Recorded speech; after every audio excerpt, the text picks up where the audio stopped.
అయ్య బాబాయ్ టెన్షన్ పెరిగిపోతుందా? రమాప్రభలాగా కృష్ణవేణి కూడా చెప్పుతో కొడుతుందనే? కాదే, ఎగ్జామ్స్ దగ్గరికి వస్తున్నాయి కదా, ఫస్ట్ ఇల్లులాగా స్లిప్పులు పెట్టి పాస్ అవుతామో లేదోనని భయంగా ఉందిరా. గొప్పడిరా బాబు నువ్వు.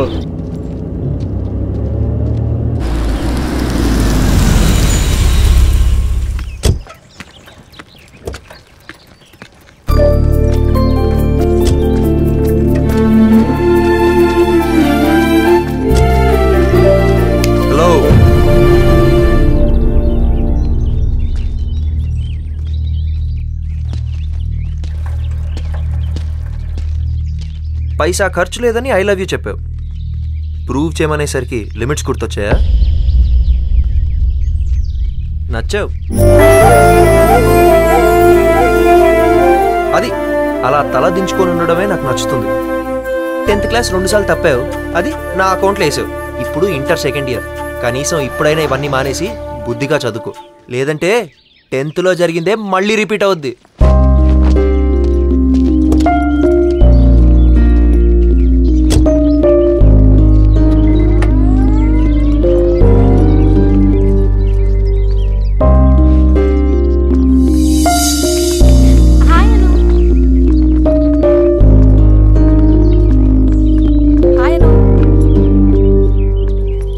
అను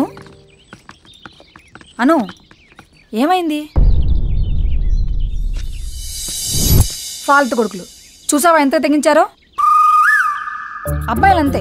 అసలు 90s 80sలో అబ్బాయిలు అమ్మాయిలకి కిలోమీటర్ దూరంలో ఉండేవాళ్ళు. 90sలోకి వచ్చేసరికి కిలోమీటర్ కాస్త ½ కిలోమీటర్ అయింది. 2000లో డిస్టెన్స్ బాగా తగ్గి ఫ్రెండ్షిప్ పేరుతో ఇంటి డోర్ దాకా వచ్చేవాళ్ళు. మనం స్మైల్ ఇస్తే అదే గొప్పని ఫీల్ అయ్యేవాళ్ళు. 2010 కల్లా బాయ్ ఫ్రెండ్స్ అంటూ ధైర్యంగా గిఫ్ట్లు షాపింగ్లకు తీసుకెళ్తూ మనం ఎప్పుడు కరుణిస్తామా అని ఆశగా ఎదురు చూసేవాళ్ళు. ఇప్పుడు 2017లో ప్రపోజ్ చేసిన రోజే క్లైమాక్స్ అంటున్నారు. రూమ్కో హోటల్కో రమ్మంటున్నారే.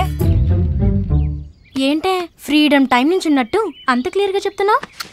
సినిమాలు చూడట్లేదేంటి? ఆటం బాంబులైనా నమ్మచ్చేమో గానీ అబ్బాయిలు మాత్రం ఎప్పుడూ నమ్మలేం. వాళ్ళు ఎప్పుడు అంతే.